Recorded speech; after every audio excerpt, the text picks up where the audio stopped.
ขออนุญาตประคำหนึ่งติดคัดทางเทคนิคพี่น้องนะ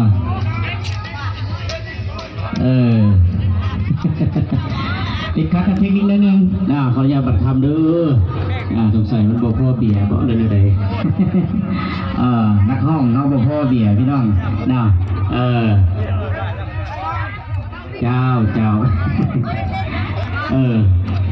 กำลังเน้นนะกำลังเน้นเป็นว่าขึ้นดับวะ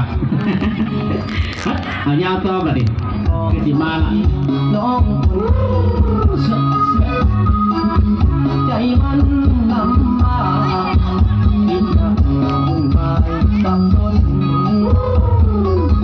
แต่ว่าตอนนี้อยากเก็บไว้ในใจสองคนอายหน้ามน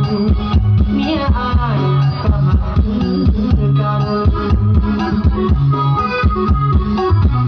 สองใจสองทางก็อยากเสียนางก็อยากเสียเมียลอยมาพอเพียงสองคนเข้าใจกันถ้ามีอายคงจบแล้วความสัมพันธ์ขาดสะบั้นฝันคงสิ้นสลายคิดไปใจเพียอยากเลือกทางนี้อยากเลือกทางน้องสองคนต้องดองเป็นเพื่อนเป็นน้องถ้าเป็นไปได้สิลอยเมียมาไปหาน้องไม่ต้องน้อยใจหากเมียเข้าได้ใครก็หักน้องเจ้าเท่านั้น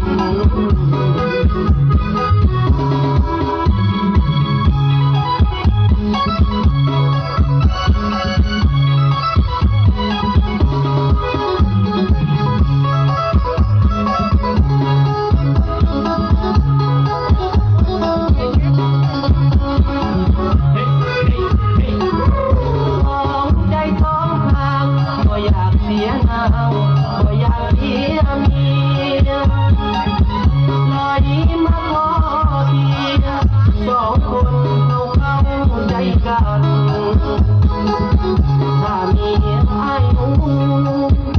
งจบแล้วความสัมพันธ์ขาดสะบั้นฝันคงสิ้นสลาย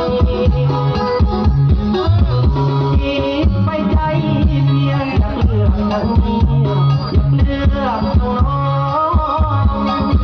สองคนต้องดองเป็นน้องถ้าเป็นไปได้สิลอยเมียมาไปหาน้องต้องน้อยใจ